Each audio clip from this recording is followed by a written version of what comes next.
11 Thanjai baby குழுமத்தின் இல்ல திருமண விழாவிற்கு வருகை தரும் பள்ளிக் கல்வித்துறை அமைச்சர் அன்பில் மகேஷ் பொய்யாமொழி மற்றும் அனைவரையும் அன்புடன் வரவேற்கிறோம். பத்திரிகையாளர் திரு ரமேஷ் அவர்கள் இணைந்திருக்கிறார். மூத்த பத்திரிகையாளர். சார் வணக்கம்.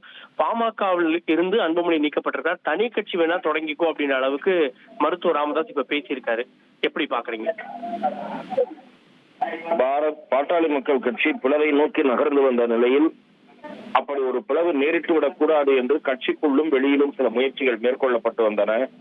அந்த முயற்சிகள் பலனளிக்காமல் இன்றைக்கு பாட்டாளி மக்கள் கட்சி நிச்சயமாக ஒரு பிளவைத்தான் சந்திக்க போகிறது என்று உறுதிப்படுத்துகிற வகையிலே டாக்டர் ராமதாஸ் அவர்களுடைய பேட்டி என்பது அமைந்திருக்கிறது.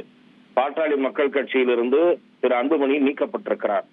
ஏற்கனவே திரு அன்புமணி தரப்பு இதை எதிர்நோக்கிய என்னவோ தேர்தல் ஆணையத்தில் நாங்கள் தான் உண்மையான பாமக என்று ஒரு முறையீட்டை செய்திருக்கிறார்கள். அதே போல டாக்டர் ராமதாஸ் தரப்பும் பிளவை எதிர்பார்த்து எங்களை கேட்காமல் எந்த முடிவும் எடுக்கக்கூடாது என்று ஒரு கேவியட் போட்டிருக்கிறார்கள். இந்த பின்னணியில் இந்த நகர்வு என்பது நடைபெற்றிருக்கிறது.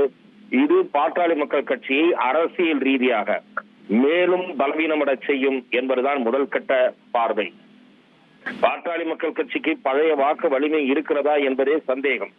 ஏற்கனவே அந்த சந்தேகத்துக்குரிய நிலையில் இப்போது பிளவு என்பது அதனுடைய பேர வலிமையை இரு கூறுகளாக பிளவுபட்டிருக்கக்கூடிய பாமகவின் எந்த ஒரு அணியும் சரி எந்த கட்சியோடு சேர விரும்பினாலும் அவர்கள் கொடுக்கிற இடங்களைத்தான் வாங்கிக் கொள்ள கூடிய கட்டாயத்தில் அந்த கட்சி தள்ளப்பட்டிருக்கிறது. இது முதல் விளைவு. இரண்டாவது விளைவு, ராஜ்யசபா சீட் வேண்டும் என்றெல்லாம் நிபந்தனை விதிக்க முடியாது. உங்கள் கட்சியே உடைந்து போயிருக்கிறது. உடைந்த கட்சிக்கு ராஜ்யசபா சீட் தருவார்களா? அதெல்லாம் நடக்காத கதை. அதையும் மறந்து விட வேண்டியதுதான். ஆகவே பாட்டாளி மக்கள் கட்சிக்கு பின்னடைவை பாதகத்தை தோற்றுவிக்கக்கூடிய வகையில் தான் இந்த பிளவு என்பது நேரிட்டிருக்கிறது.